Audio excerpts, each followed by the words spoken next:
What's up, YouTube? Welcome back to Horticulture Geek. Let's prune some vines.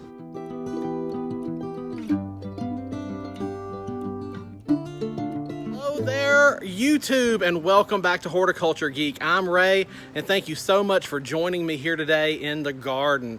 It has been a while since I have posted a video, and that's because we just can't catch a break from the weather here in Central Arkansas. Like so many families and people and gardeners that are affected. Hurricane Laura rolled in, and then we had some other storms. We've actually got a storm going on right now, and we're kind of in the lull of it.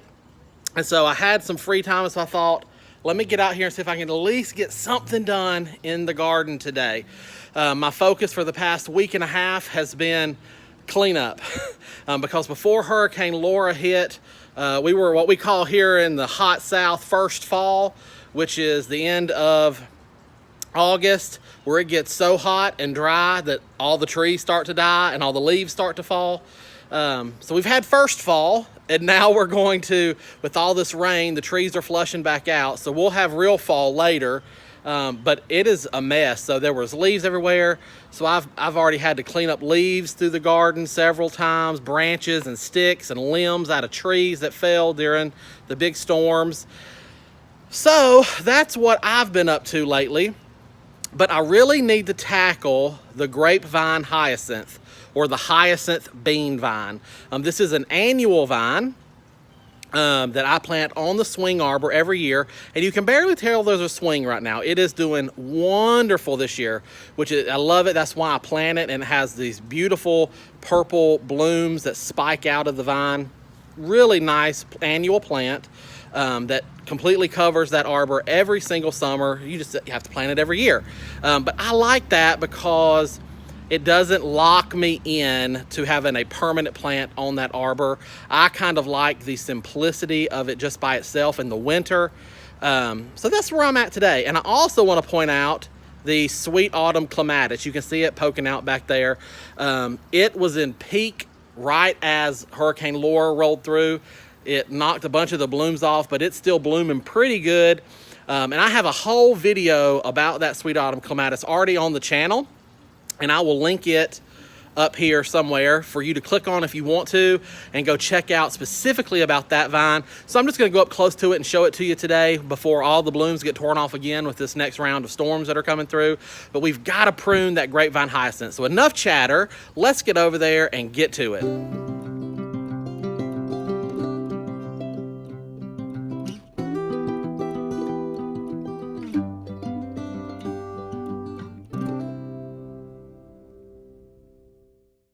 So here we have the sweet autumn clematis. Like I said, I really just wanted to show you this plant. This is one plant.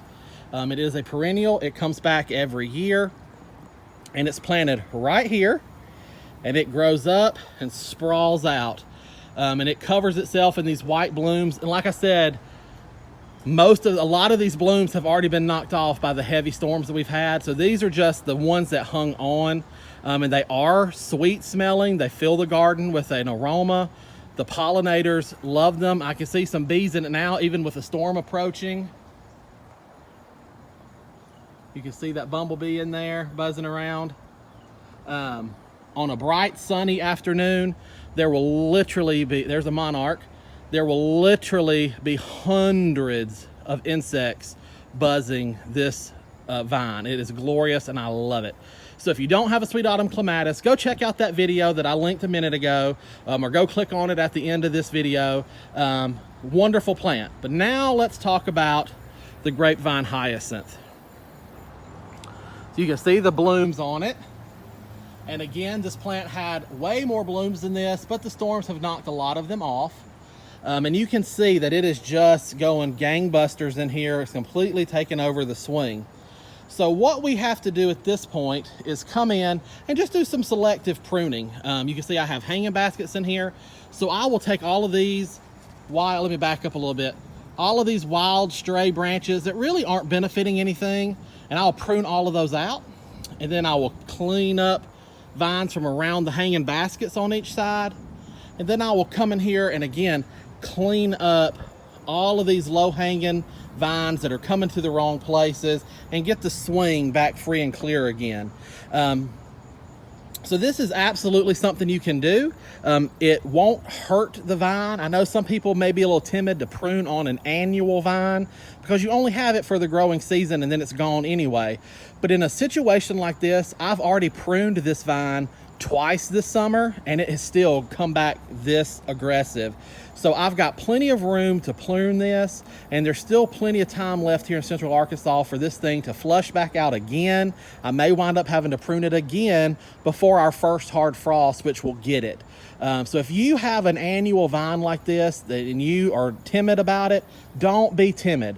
Obviously, you don't want to prune your main vine stalks in there that are providing all of these branches, but it is absolutely okay to do some selective pruning and clean it up and train it and lead it to the directions that you want it to go.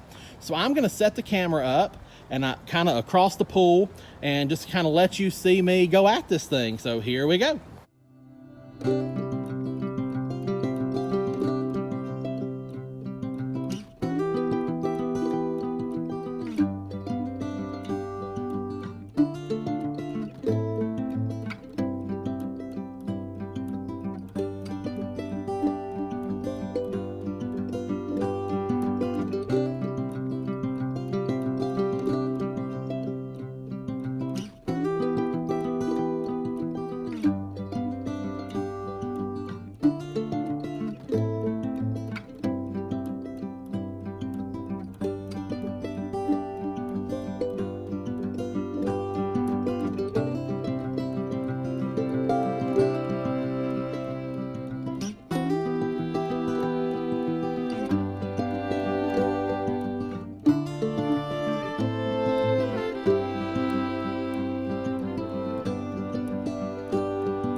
All right, so the storm is almost here. My time is up, but I think it turned out pretty good. Just a selective shaping to see the swing, clean it up on either side to get it off of my hanging baskets.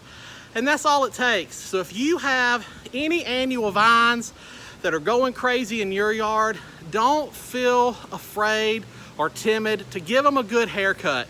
They will be just fine. I hope you've enjoyed this video. If you have, give it a thumbs up. Hit the like and subscribe button if you want to, and we'll see you next time here in the garden. Take care.